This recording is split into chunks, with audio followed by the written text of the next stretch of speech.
بسم الله الرحمن الرحيم.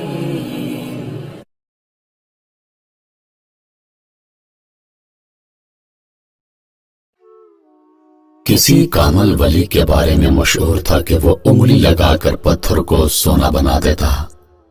یہ خبر اڑتی اڑتی کسی انتہائی غریب شخص تک پہنچ گئی اور وہ دھکے ٹھوڑے کھاتے کھاتے اس ولی تک پہنچ گیا۔ بابا جی اس وقت پہاڑی پر چہل قدمی کر رہے تھے۔ انہیں اپنے پیچھے کسی کے پاؤں کی آواز آئی۔ وہ مڑے اور سامنے وہ ضرورت مند کھڑا تھا۔ اس نے بابا جی کے پاؤں پکڑ لیے اور اپنی غربت کا رونا شروع کر دیا۔ بابا جی نے ہنس کر پوچھا، میں تمہاری کیا مدد کر سکتا ہوں؟ ضرورت مند نے ایک پتھر اٹھایا اور بابا جی کو پکڑا کر بولا، آپ اسے سونے کا بنا دیں، یہ میرے لیے کافی ہوگا۔ بابا جی نے پتھر کو اپنی شہادت کی انگلی سے چھوا اور وہ آنن فانن سونے میں تبدیل ہو گیا۔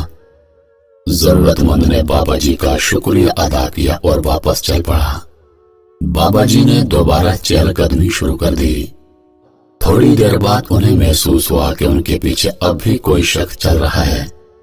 انہوں نے مڑ کر دیکھا تو وہی ضرورت مند ان کے پیچھے کھڑا تھا۔ بابا جی نے حیرت سے پوچھا، اب کیا مسئلہ ہے؟ وہ بولا، حضور، سونے کا یہ پتھر میرے لیے کافی ہے، لیکن میرے بعد میرے بچوں کا کیا بنے گا؟ آپ تھوڑی سی مزید مہربانی فرما دیں تاکہ میرا خاندان بھی خوشحالی دیکھ سکے۔ بزرگ نے راستے کے ساتھ موجود چٹان کو چھوا اور وہ بھی چند سیکنڈز میں سونے میں تبدیل ہو گئی۔ بزرگ نے اس کے بعد ہنس کر کہا، لے بھائی کرمداد، یہ دولت اب تمہاری 7 نسلوں کے لیے کافی ہے۔ وہ یہ کہہ کر دوبارہ آگے چل پڑے، لیکن تھوڑی دیر بعد انہیں پھر محسوس ہوا کہ وہ ضرورت مند ابھی تک ان کے پیچھے چل رہا ہے۔ بزرگ نے ذرا سخت لہجے میں پوچھا، اب کیا مسئلہ ہے؟ ضرورت مند بولا، جناب، میں دنیا کا سب سے امیر آدمی بننا چاہتا ہوں۔ آپ نے اتنی مہربانی فرما دی تو ذرا مزید مہربانی فرما دیں۔ بزرگ کو ہنسی آ گئی اور انہوں نے ہنستے ہنستے اپنی انگلی دائیں بائیں پھیرنا شروع کر دی اور ذرا سی دیر میں پورا پہاڑ سونے کا ہو گیا۔ بزرگ نے ایک کہا لگایا اور کہا، لو بیٹا، تم دنیا کے سب سے امیر آدمی بن چکے ہو، اب جاؤ۔ اس کے بعد آگے چل پڑے، لیکن چند منٹ بعد انہیں ایک بار پھر اپنے پیچھے قدموں کی چاپ سنائی دینے لگی۔ انہیں شدید غصہ آ گیا۔ وہ واپس مڑے اور دیکھا وہ ضرورت مند ایک بار پھر دانت نکال کر ان کی طرف دیکھ رہا تھا۔ بزرگ نے پوچھا، اب تمہیں کیا چاہیے؟ ضرورت مند نے دائیں بائیں دیکھا، تھوڑا سا شرمایا اور بزرگ کی انگلی کو ہاتھ لگا کر بولا، جناب، مجھے آپ کی یہ انگلی چاہیے تاکہ میں جب چاہوں جتنا چاہوں اپنے لیے سونا بنا سکوں۔ میرے محترم عزیز دوستو، یہ کسی اور کی نہیں، یہ ہم سب کی کہانی ہے۔ ہم انسانوں کو آخر کتنی دولت چاہیے ہوتی ہے، ہم آج تک یہ فیصلہ نہیں کر سکے۔ کیوں؟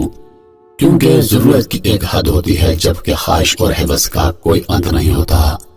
یہ وقت کے ساتھ ساتھ بڑھتی چلی جاتی ہے، یہاں تک کہ انسان وہ انگلی بھی مانگ لیتا ہے جس سے دولت پھوٹ سکتی ہے۔ لیکن سوال یہ ہے، کیا انگلی کے حصول کے بعد خواہش رک جاتی ہے؟ جی نہیں، یہ یہاں بھی نہیں رکتی، یہ اس کے بعد بھی آگے بڑھتی رہتی ہے، یہاں تک کہ انسان ختم ہو جاتا ہے۔ انسانی تاریخ کا سب سے بڑا سبق یہ ہے کہ ہم آج تک اپنی خواہشوں کا تخمینہ نہیں لگا سکے۔ یہ لامتناہی ہوتی ہے، تاہم انسان نے اپنی ضرورتوں کا تخمینہ ضرور لگا لیا ہے، اور یہ تخمینہ ہے $65,000 سے لے کر $95,000 سالانہ تک۔ یعنی آپ اگر دنیا کی واحد سپر پاور امریکہ میں رہائش پذیر ہیں، آپ کا خاندان 4 افراد پر مشتمل ہے، اور آپ کی آمدنی سالانہ $65,000 سے $95,000 ہے، تو آپ 5 سٹار زندگی گزار سکتے ہیں۔ آپ کی پھر کوئی خواہش ادھوری نہیں رہے گی۔ آپ گھر، گاڑی، خوراک، علاج، بچوں کی تعلیم اور سال میں 2 مرتبہ چھٹیوں کی سہولت انجوائے کر سکیں گے۔ آپ اس کے بعد دنیا کی کسی نعمت سے محروم نہیں رہیں گے۔ ماہرین کا خیال ہے کہ $95,000 سالانہ کے بعد دولت کی کوئی اہمیت نہیں رہتی، یہ صرف فگر اور اکاؤنٹ بن کر رہ جاتی ہے۔ لیکن سوال یہ ہے کہ لوگ اس ہدف کے بعد بھی انتہائی خوفناک، مایوس اور بیمار زندگی کیوں گزارتے ہیں؟ ہماری مائنڈ چینجر کمیونٹی نے اس پر بہت ریسرچ کی۔